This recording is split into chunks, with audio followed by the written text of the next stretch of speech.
Vamos lá, meus irmãos, vamos lá. Estamos no nosso quarto dia de aula de História Eclesiástica 1, é o segundo bloco, nossas aulas estão sendo gravadas. Vamos lá, meus irmãos, eu falei há pouco sobre essas ideias que tive, passei para vocês, e de fato a gente fica muito feliz de poder passar algumas ideias que a gente vai aprendendo ao estudar. É claro que, irmãos, deve existir, sim, materiais, livros sobre esse tema. Eu confesso que eu desconheço. Então, só de ter dado essas contribuições para vocês, isso, além de ser um trabalho muito bom para nós e para o Ministério, para aqueles que quiserem continuar fazendo aí os seus TCCs, é uma excelente dissertação de TCC, né? A conclusão de trabalho, TCC, trabalho de conclusão de curso, ou, quem sabe, uma dissertação de mestrado ou tese de doutorado, porque isso nos enriquece. E eu queria, inclusive, irmãos, dizer para vocês uma coisa. Olhem os católicos romanos e os ortodoxos gregos com compaixão. Agora, talvez, né, no final da última aula, a gente fique um pouco revoltado, porque eles escrevem a história como aqueles que venceram e são tendenciosos e pipipi, popopó. Mas vem cá, nós não somos tendenciosos também como protestantes, nos nossos guetos?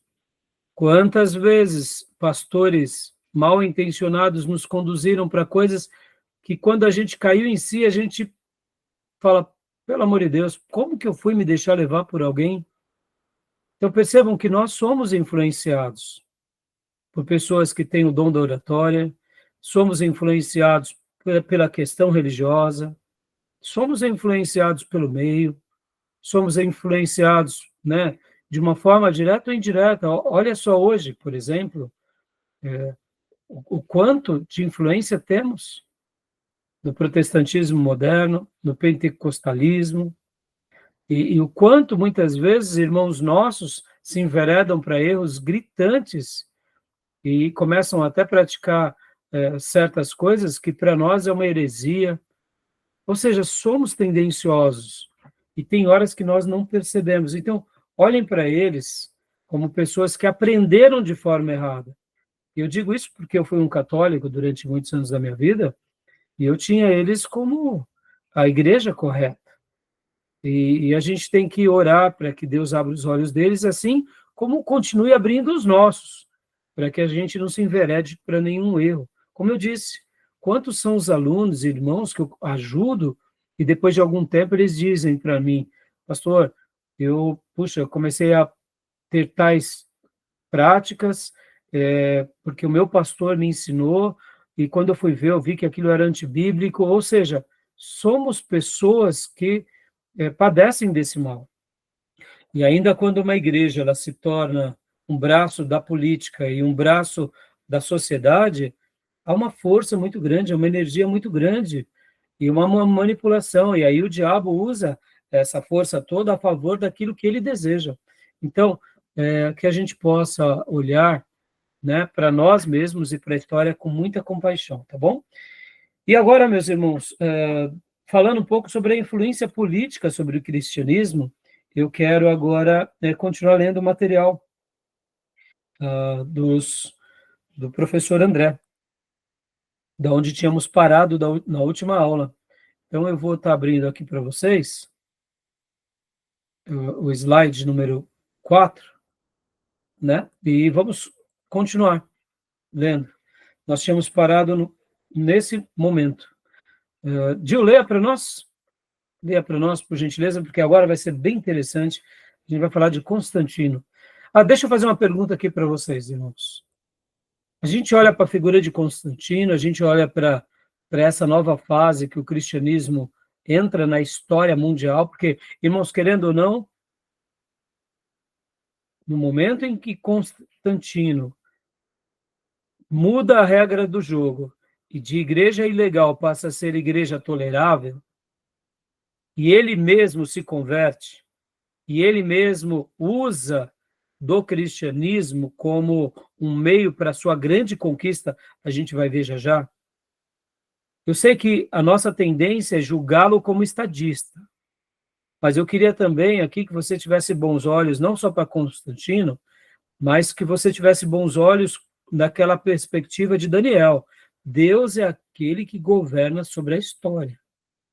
Então, tudo que vai acontecer na história romana, e com o cristianismo agora sendo a igreja autorizada, e depois, um pouco mais para frente, a igreja oficial, tenham, assim, a seguinte ideia: Deus está escrevendo a sua história. E se Deus está escrevendo a sua história, não é por causa dos erros dos imperadores, os erros dos líderes, ou daquilo que a Igreja Católica Apostólica Romana se torna, que a gente vai jogar tudo no lixo. Então, a gente tem que saber que aquilo que Daniel disse, que o governo de Deus ele é eterno, e que ele reina sobre nações. E o que está acontecendo no desfecho da história aqui tem tudo a ver com a profecia de Daniel, como o que está acontecendo conosco hoje. Nós estamos vivendo um período da história, a história que Deus sonhou para nós.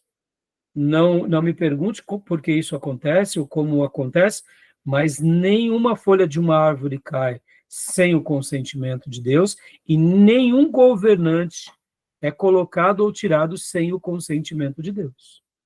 O que a gente está passando agora no mundo e no Brasil é permissão de Deus. Ponto final. E dessa forma a gente, eu diria, abaixa um pouco os punhos e não ataca tanto. Né? É importante a gente lembrar disso. Eu sei que há uma maldade humana, há uma sagacidade de líderes, há aqueles que são megalomaníacos, sociopatas. Isso é a história do homem e dos poderosos. A gente nunca vai estar livre disso. Né? Isso faz parte de todo o contexto da nossa sociedade, tá bom? Então, vamos ver agora Constantino, Gil, tempo. Leia para nós, aqui é um mosaico bizantino em Hagia Sofia, Constantinopla, por volta do ano 1000 depois de Cristo, ano Domini. Leio sim. Constantino, 272 a 337. Família da província da Moésia Superior. Moveu capital do império para Constantinopla, nomeada para si. E início do governo sob a tetrarquia final, como imperador quase que todo-poderoso. Sucessos militares frequentes contra os bárbaros do leste e oeste, e contra o leste. Joia, deu uma travada aqui quando você leu Bárbaros do Norte, Leste e Oeste, e contra o Leste. Obrigado, Gil. Aqui, meus irmãos, só lembrando um pouco, né, que naqueles dias o Império Romano, logo depois do primeiro século, tiveram muitas crises internas, então até tem períodos de vacância em que não se tem o nome do imperador romano, e eles tinham muitas guerras internas e problemas, e agora, nos dias de Constantino, havia uma tetrarquia, ou seja, o Império Romano estava dividido sobre 4 governantes, e ele aqui, então, consegue vencer, né, o governante que está em Roma. É bem curioso, eu até compartilhei no nosso grupo de WhatsApp um vídeo onde mostra parte dessa história, e é muito interessante que vocês têm que lembrar que esse poder, tanto do imperador, quanto dos seus próprios generais, quanto dos governadores, eles viviam hora por hora, muitas vezes, sofrendo investidas e até mesmo não havia essa harmonia, irmãos. O homem é o homem em todos os seus dias. Então, Constantino se levanta contra o governante que está em Roma, e esse governante que está em Roma já tinha tido 2 outras investidas de 2 outros governantes, tinha vencido, e então agora Constantino, como ele era mais habilidoso, ele foi à frente e venceu, e aí ele é estabelecido como agora o imperador em Roma. Mas percebam, mais uma vez, aquilo que a gente viu nos nossos livros, nas nossas... inclusive aqui, ó, aqui é a grande batalha da grande vitória de Constantino, né, contra Maxêncio. acontece um fato muito curioso nesse episódio. Enquanto ele desloca, né, os seus pelotões, se não me falha a memória, de 40 mil soldados para conquistar Roma, eles estão do lado oposto do rio, o governante de Roma destrói essa ponte para evitar, de fato, com que Constantino chegasse, né, do outro lado. Mas, ao mesmo tempo, ele constrói outras pontes de madeira, né? E o exército de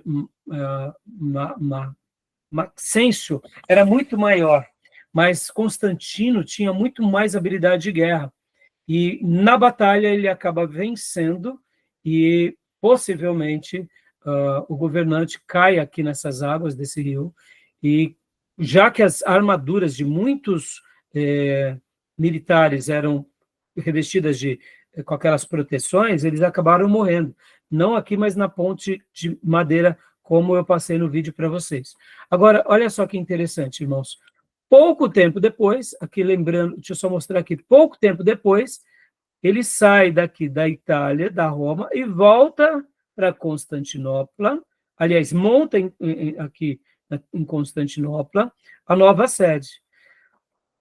Historicamente, Roma já estava passando por muitos problemas e por muitas investidas de bárbaros. Lembra que na última aula a gente até falou que muitos bárbaros se levantavam contra os romanos, e os bárbaros muitas vezes eram até cristãos, só não eram, eles eram tidos como bárbaros porque eles não estavam debaixo da cultura e do Império Romano, ou seja, eles eram de outro povo. Então, os bárbaros, eles estavam tentando, há já muito tempo, investidas contra Roma. E, querendo ou não, quando a gente olha geograficamente, irmãos, aqui, Constantinopla, que está aqui na região da Ásia, próximo aqui à Ásia Menor, essa região, o que acontece? A gente tem que lembrar que todo o berço do cristianismo se dá onde? Jerusalém, depois Antioquia da Síria, depois ele vem, invade essa região da Ásia Menor, se espalha para Macedônia, para Grécia, chega, né, na Roma, e aí vai para a França, África, Egito, mas a força maior era nessa região. Querendo ou não, estrategicamente, no momento em que ele faz com que o cristianismo se torne uma religião agora legalizada, ele tem o apoio de toda essa região. E, ao mesmo tempo, ele está estrategicamente, até eu diria, muito mais resguardado. Por quê? Porque ele tem os mares aqui, e essas cidades, como cidades próximas a ele. Roma, querendo ou não, já tinha as investidas dos outros tetrarcas.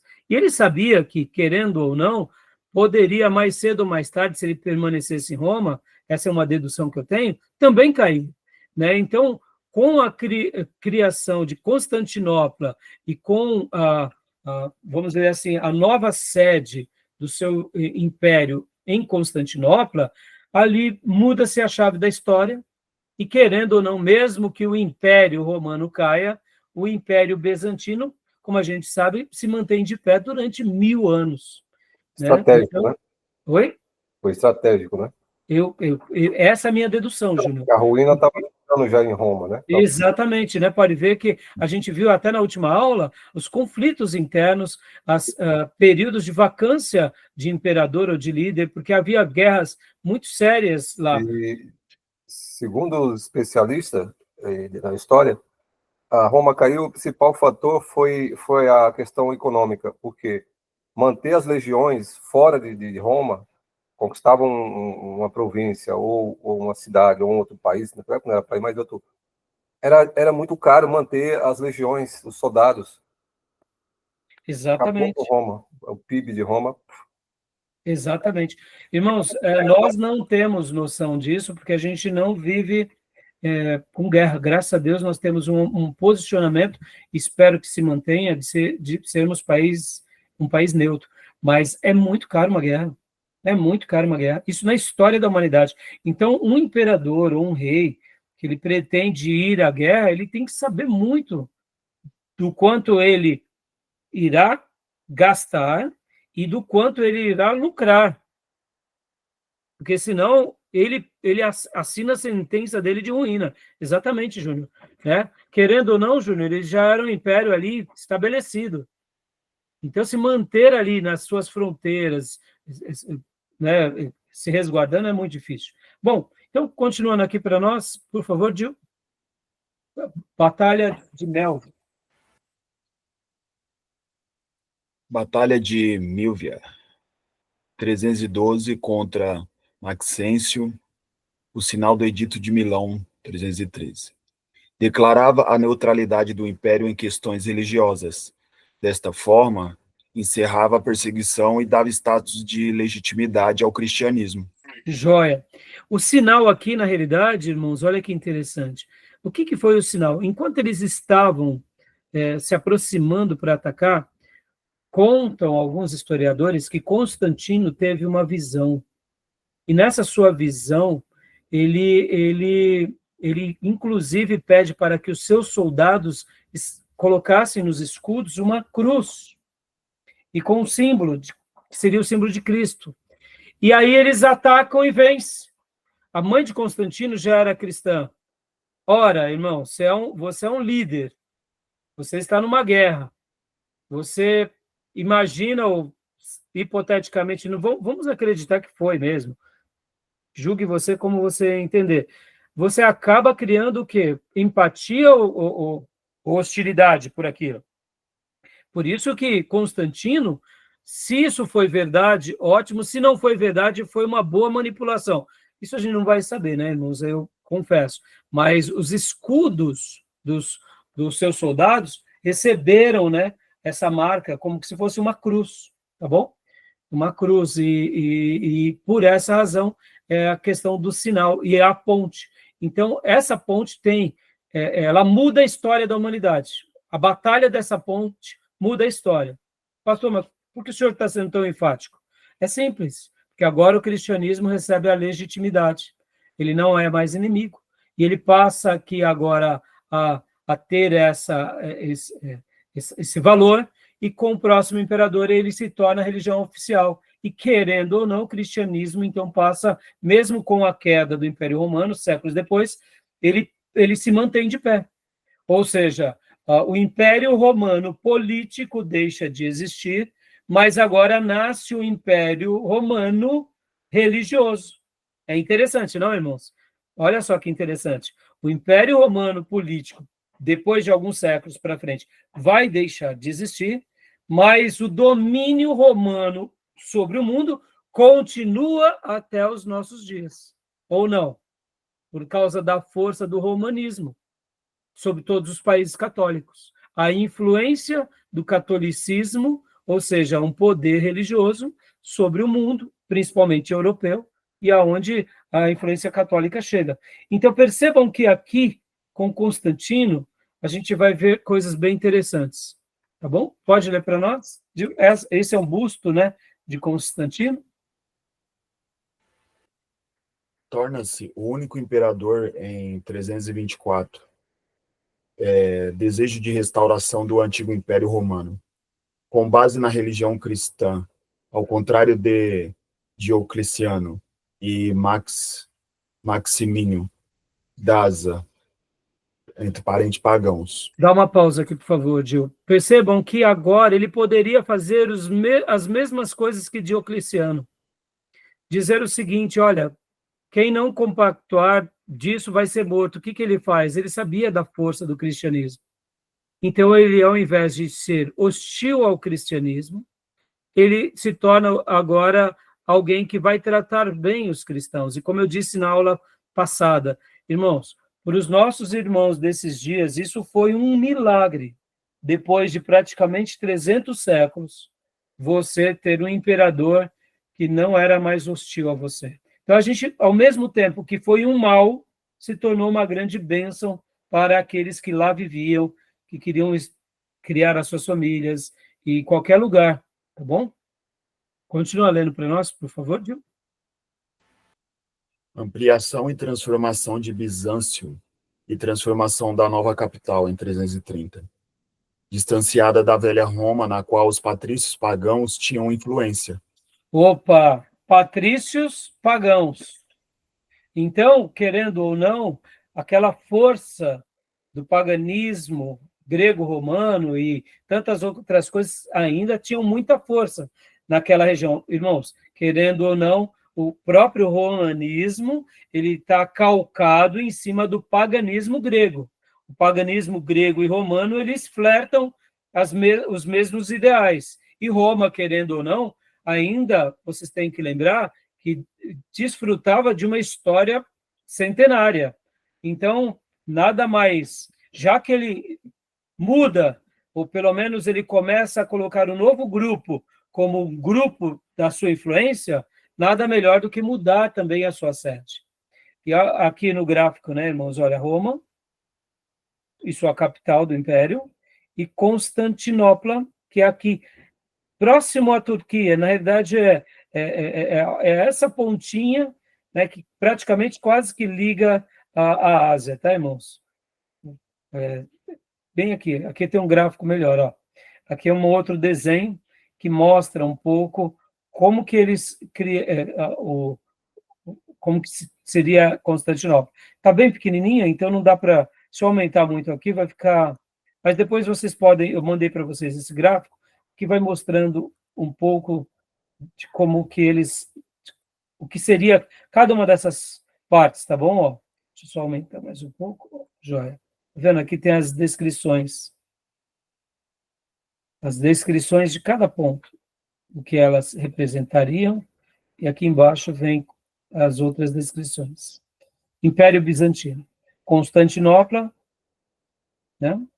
Aqui já é no caso do Império Bizantino no século XII, tá bom? Mas mostra um pedaço do que era a Constantinopla, os palácios, a igreja, o monastério, tá bom? Então, depois vocês apreciem esse slide com mais atenção, tá bom? Só voltar aqui. Tudo bem até aí, meus irmãos? Alguma pergunta? Tudo bem. Deixa eu voltar aqui. Aqui mais outros desenhos de Constantinopla, tá bom? Então, perceba, ela está ainda na Europa, está, mas ela está na pontinha, já com a Ásia, né? A Ásia Menor. Vamos lá, conversão de Constantino. Aqui vai ser legal. A gente vai gastar um tempo bem significativo, tanto em Constantino quanto no Teodósio. Pode ler para nós. Acabamos de ler todo o outro slide, né? Acabamos, sim. Leia para nós, pastor Johnny, por gentileza. Pois não. Conversão ao cristianismo. Prévia adoração do sol invicto, batizado apenas no leito de morte, tomava atitudes que os cristãos não tomariam. Mas não sendo batizado, era um simpatizante. Podia receber conselhos, mas não admoestações e reprimendas dos bispos. Portanto, desculpa, eu li rapidamente, não respeitei a vírgula. Mas não admoestações e reprimendas dos bispos, portanto. Então, dá uma pausa aqui. Nós temos que lembrar, irmãos, o que ele fez. Vamos pensar como estadista, meus irmãos. Um estadista vai querer governar sobre um povo dividido por causa da religião? Não. Então, se você quer continuar sendo alguém que adora os deuses gregos e romanos, você tem toda a liberdade. Se você quer continuar adorando a Cristo, tem toda a liberdade. É questão de fé. Mas percebam que esse momento, ao mesmo tempo, querendo ou não, recebe alguns novos contornos. Por quê? Porque ele, na figura de estadista, ele precisava ir para um lado. Ele precisava tomar uma decisão. Então, ele acabava flertando com todos aqueles que estavam ali, de uma forma ou de outra, tendo poder. E percebam uma coisa bem interessante. A gente já vai chegar aqui no concílio, no concílio de Nicéia, e vocês vão... mas deixa eu antecipar aqui. O concílio de Nicéia, o primeiro concílio de Nicéia, deu-se em 325. O que acontece nesse concílio? Nasce o credo niceno. E aqui houve aquele problema com relação a Ário. bispo de Alexandria, então, aonde ele negava a divindade de Jesus. E no concílio de Nicéia, que foi em 325, o grupo que venceu foi o quê? Mostrando não só sobre Jesus, mas Deus como trino. E aí, então, o que acontece? Os arianos perderam, vamos dizer assim, no seu embate, perderam e foram considerados como heréticos. Constantino, muito vivo, na minha opinião, tá, irmãos? Isso é minha opinião. Ele acaba, logo um pouco depois, ele acaba sentenciando alguns desses pastores e bispos que eram do Conselho da Trindade. E no final da sua vida, ele se batiza, olha que interessante, com um pastor, como eu disse na última aula, que era um bispo ariano. Agora eu te pergunto, o conselho da igreja dos seus dias tomou uma decisão. Qual foi? Que os arianos, eles estavam sendo heréticos. Mas, querendo ou não, eles estavam debaixo do governo de quem? De Constantino. Constantino, ele poderia excomungar, ele poderia excluir, ou ele poderia conviver com esses heréticos. Ora, se ele deu a legitimidade de uma religião cristã para um grupo, eu vejo que na cabeça dele ele pensava assim, vocês estão brigando por questões de religião, mas vocês são tudo irmão. Na minha opinião, tá, irmãos? Essa é a minha opinião.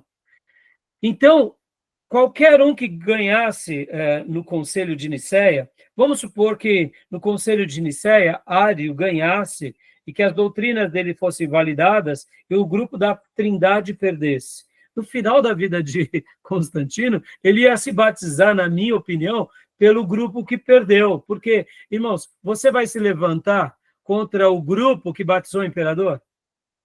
Está entendendo a jogada política? Eu agrado gregos e troianos? Estão entendendo ou não? Porque no final da vida dele... extremamente político. Ele é um aristocrata, ele é um imperador. Ele quer unificar todos. Então, na minha opinião, meus irmãos, isso é a minha opinião. Posso estar totalmente errado. Se eu tiver, vocês me desculpem, depois eu até me corrijo. Mas é como todo imperador, meus irmãos. Por isso que... vamos aqui entrar no campo. Foi uma bênção para a igreja, mas a igreja agora está em paz, a igreja agora vai ser tentada pelo diabo pelas outras frentes, porque o diabo não muda, só muda a maneira que o diabo atua. Então, na minha opinião aqui, ele foi esse líder que, literalmente, ele tenta conciliar. Então, por isso que a conversão de Constantino, ela sempre foi muito questionada. E, irmãos, guarde isso, todo líder político sempre vai ser muito questionado mesmo. Pastor, o senhor está fazendo um julgamento. Não, tem que ser, porque ele tem um interesse. Qual é o interesse dele? É político, é econômico, não é religioso em si. Estão entendendo? É bem simples, tá bom? Então, leia a segunda parte aqui para nós, pastor, por gentileza. Perdão. Conversão apenas por oportunismo político é anacrônica. Os deuses eram vistos pelos antigos como entidades concretas. Provavelmente, Constantino cria no Deus dos cristãos, mas de forma a considerá-lo apenas mais um, ainda que poderoso, e não entendia o cristianismo de fato. Sua compreensão foi gradativa. Essas são deduções, né, do professor Adé e de muitos outros historiadores, e eu compactuo com elas. Aqui, né, é uma moeda mostrando esse...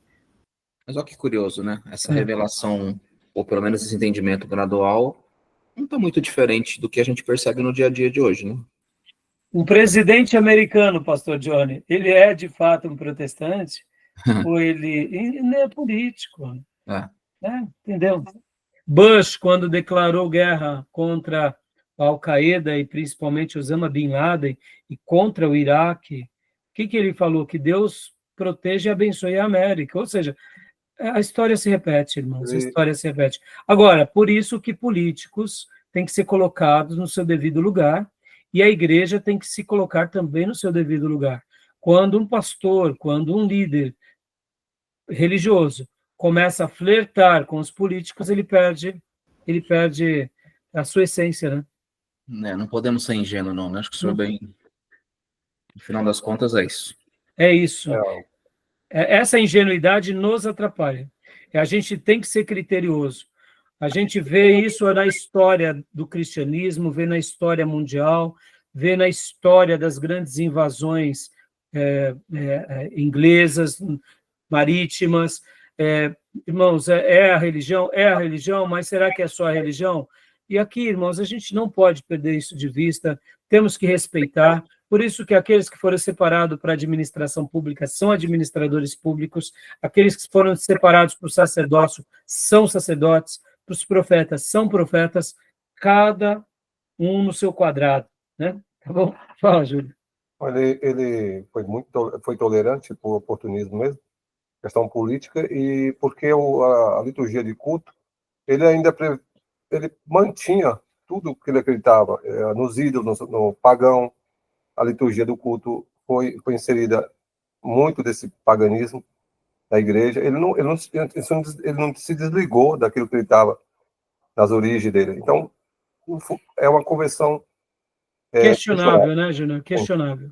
Agora, irmãos, o que eu penso, né? Aqui fazendo uma avaliação. Supondo que realmente ele tivesse se convertido de fato ao cristianismo, ele também teria que saber conviver como imperador aos demais religiosos, concorda? Afinal de contas, ele é um império. Agora, olha só como é perigoso isso. Séculos atrás, ou décadas atrás, os imperadores matavam todos aqueles que não compactuassem com a religião romana e principalmente com a divindade do imperador. Agora, percebam como a situação dele era complicada. Se ele também se convertesse de forma total e plena e quisesse impor um cristianismo pela obrigação, também não poderia, porque não é função do imperador realizar tal fato.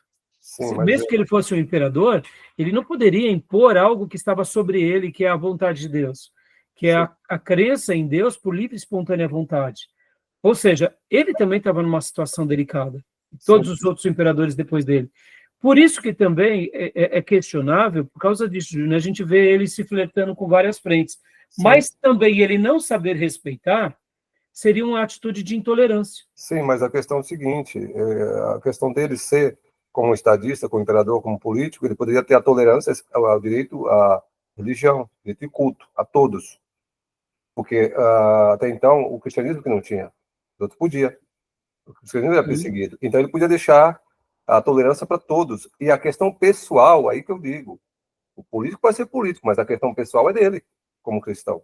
Sim, ele não pode ter interferência com criação de norma que favorece uns e deprecia outros. Né? É isso que eu estou falando. E por isso que aqui nasce o grande conflito da Igreja e do Estado, Júnior. Vamos agora esquecer a figura de Constantino, mas agora a gente pensando de uma forma maior. Porque, irmãos, vocês têm que lembrar uma coisa, que com Jesus, a expansão do reino de Deus, o governo de Deus, chegou na Terra. Mas Jesus não veio praticar um conflito direto e imediato com nenhuma cultura, com nenhum reino, no sentido político. O governo de Deus, ele pode ser proclamado em qualquer nação, em qualquer povo, e agora é natural que nem todos os povos e nações aceitarão o governo dele. Mas podem ver que durante o ministério de Jesus e a Igreja Apostólica, eles souberam muito bem condensar a última revelação, que é o Evangelho, tanto com a biografia de Jesus, depois com os escritos apostólicos e dos discípulos, mostrando que o reino de Deus ele é muito mais elevado que qualquer reino. E aqui muda-se também a grande chave, aquela chave que o povo judeu tinha, que era, eles são uma nação de sacerdotes para o mundo, a igreja agora estava usufruindo disso, dessa nova dimensão. Deixava de ser um país propriamente dito, como Israel, e agora passou a ser o Israel de Deus, a igreja. Então, Constantino agora começa a flertar, e todos os outros imperadores e todos os outros pastores, com essas duas verdades, a igreja e o Estado. E essa é uma realidade que a gente tem que aprender a lidar com muita clareza. Tá bom, meus irmãos? Então, continuemos aqui. Aqui é uma moeda, né, cunhada em 313, Anno Domini, Invictus Constantino, quando ele ganha aquela batalha, porque de fato ele se torna o grande imperador, né, sobre a tetrarquia.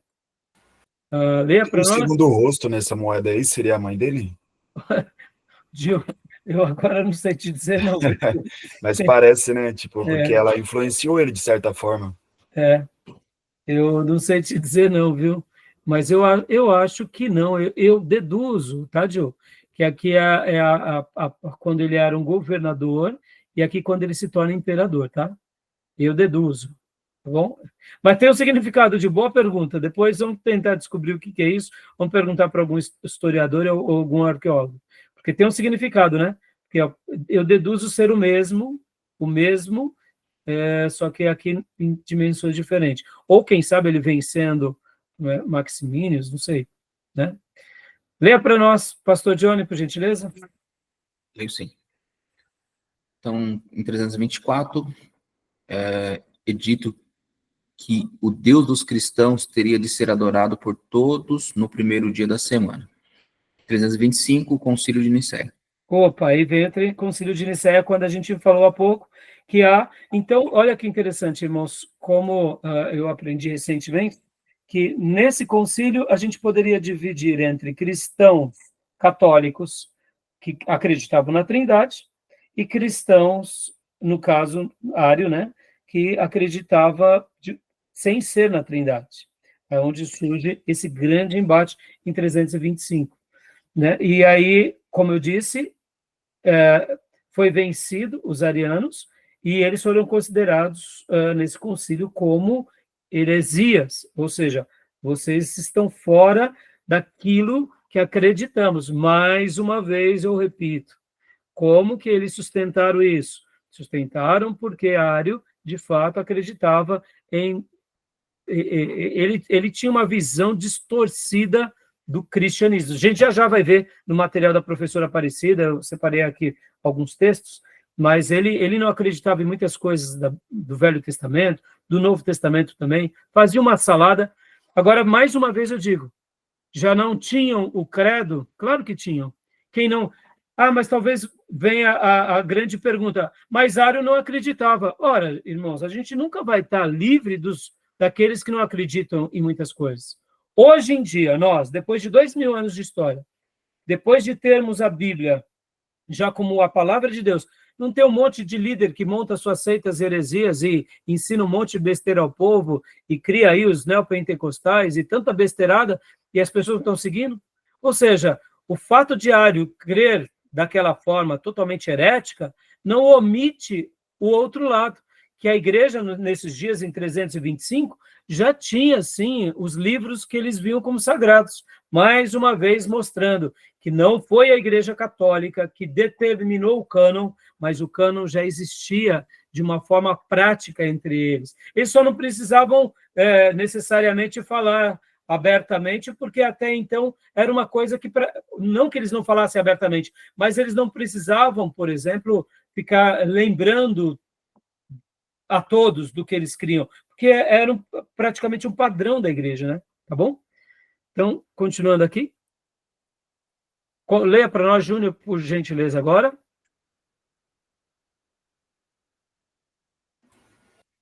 Consequência da oficialização. Mudança no culto, infiltração do protocolo imperial, uso de incenso, ministrantes começam a usar roupas ornamentadas, início do culto com procissão, surgimento dos coros. Meus irmãos, vocês concordam que aquela igreja tão simplória, daquele Cristo que nasce numa manjedoura, morre numa cruz, daqueles profetas do passado e da igreja, os pais da igreja que eram martirizados, eles precisavam de uma roupagem nova, né? Eles precisavam de uma mudança, né? Porque esse negócio de uma fé muito simples, ainda mais para o império, não combina, né? Como que você vai demonstrar poder e glamour no meio de tanta simplicidade, não é verdade? Com certeza. Entendeu? Aí aqui é as roupagens... O oposto, né? Aqui já se perdendo aquela simplicidade, né, Júnior? Exatamente. Isso aí Um dos pontos dos arianos parece muito com algumas das religiões dos dias de hoje, né? Eles não acreditavam na divindade de Jesus, criam que Jesus era apenas uma grande criação do Senhor para manifestar o reino de Deus aqui na Terra. Tem Exatamente. algumas religiões assim que dão ênfase nisso também nos dias de hoje, né? Exatamente, meu irmãozão. Né? Pode continuar lendo, Gil, por gentileza? Sim, leio sim. As consequências da oficialização. Construções de igrejas e templos suntuosos. Constantino, igreja de Santa Irene, outros em busca de perpetuar sua memória. Dá uma pausa aqui. Irmãos, Sim. agora vocês têm que lembrar uma coisa bem interessante também. Olha só. Lembra que os bárbaros, aqui quando fala-se bárbaro, vamos lá, vamos voltar rapidinho aqui. Quando a gente pensa em bárbaros, a gente tem que lembrar que o cristianismo foi chegando aqui em outras cidades, em outros povos. Que na África, por exemplo, aqui também, se nos dias do nascimento de Jesus os magos já eram do Oriente, não desprezem que aqui, onde a antiga Babilônia, por dos caldeus, né, no caso, não tinham cristãos. Então, percebam, o fato de não terem os cristãos que estavam debaixo do império eram perseguidos, não tinham muita liberdade, mas nos períodos de paz eles poderiam ter até alguns refrigério. Mas isso não significa que os cristãos espalhados nos outros lugares não tinham refrigério. Vocês têm que lembrar que sinagogas existiam no mundo todo. E aonde havia uma sinagoga, havia geralmente um cristão que ia pregar na sinagoga e depois ali estabelecia uma igreja. Então, é bem possível que, historicamente, tenha outras igrejas, talvez não tão grandes, mas espalhadas aqui. Agora, aqui, depois da institucionalização da fé, é óbvio que aqui agora começam os templos suntuosos. Então, não confunda, a gente vai ver que a partir de então tem a institucionalização da fé, mas isso não quer dizer que os grupos, nesses primeiros 300 anos, não podiam ter tido êxito, principalmente nessa região da África, entendeu? Ou, por exemplo, aonde não era Império Romano. É que no Império Romano havia aquela perseguição, havia toda aquela opressão, né, nessa região aqui, onde hoje seria praticamente o leste europeu. Então, é a minha dedução, tá, irmãos? É o que eu penso, tá? Então, estou falando isso para vocês só para mostrar que aqui, na mudança da chave, começa assim, começa essa vaidade por tempo, por construção, por tudo isso, né? Tá bom? Continua para aqui, o professor André coloca o monasticismo. O monasticismo ele vai nascer, de fato, irmãos, como uma denúncia direta a essa igreja institucionalizada. A gente vai trabalhar mais para frente sobre ela. E pode ler aqui, esse último ponto aqui. Sim, leio sim. Questões teológicas. Reações internas e diversas interpretações teológicas. Heresias disputas continuavam dentro da igreja e se agravaram com a questão da oficialização. Os imperadores não desejavam uma igreja dividida e passaram a convocar concílios, nos quais estabeleceriam consensos e credos acerca dos pontos teológicos.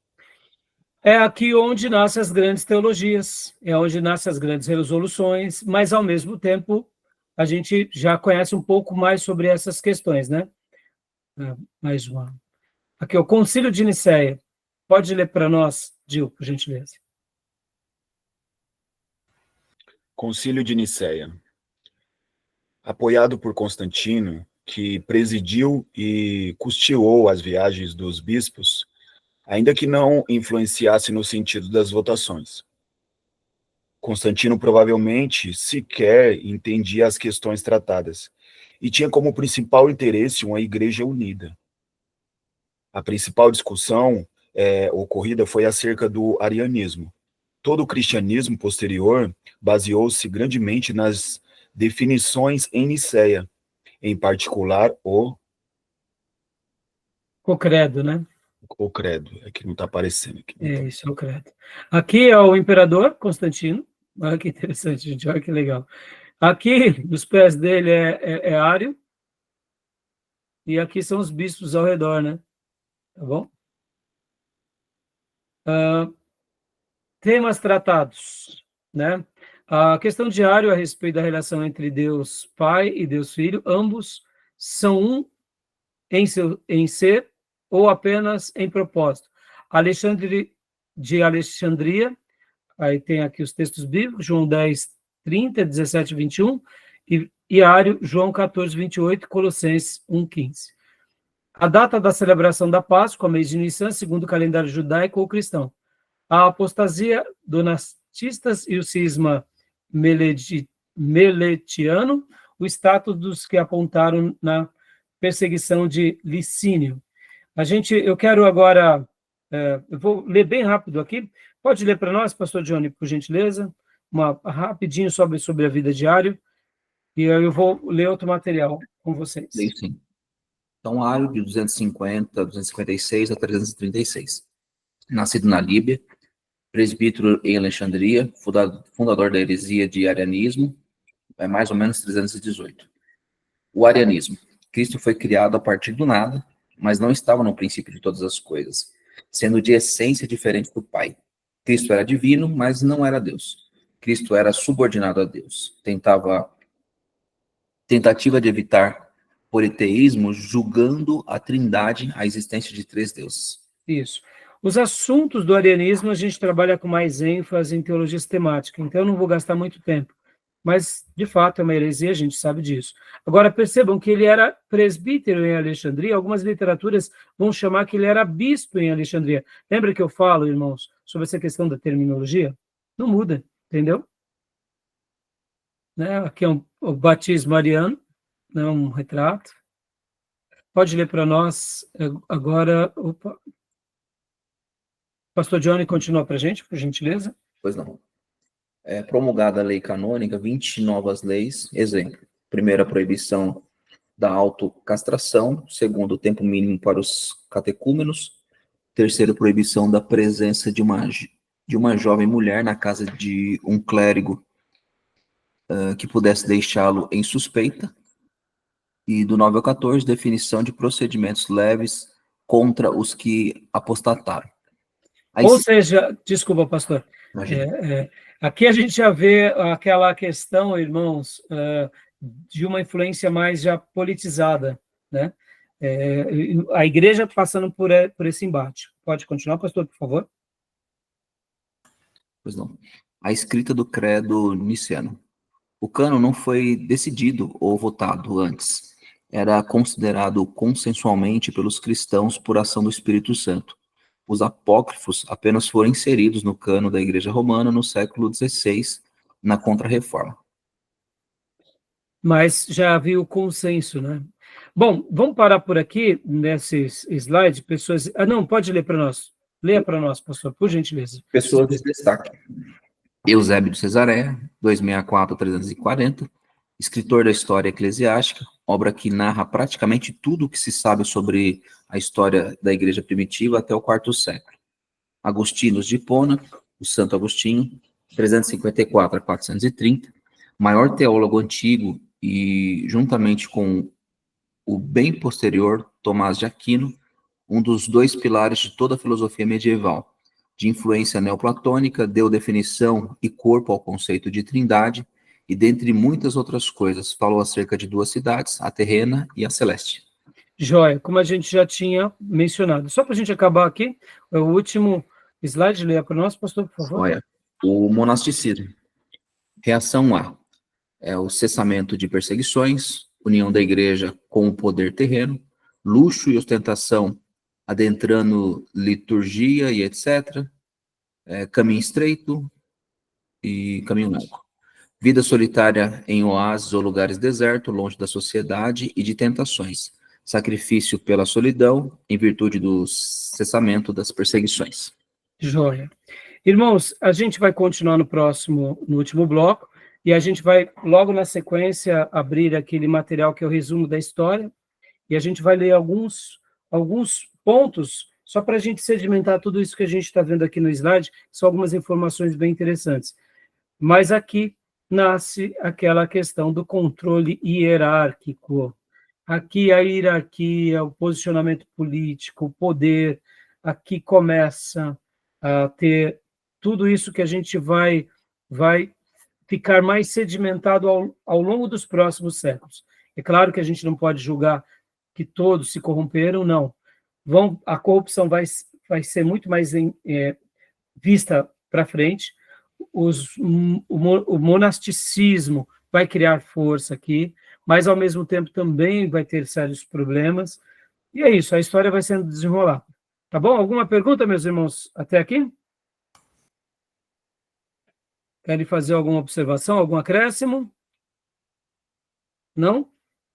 Então, vou fechar aqui, porque deu a nossa hora, e a gente vai para o último bloco, tá bom?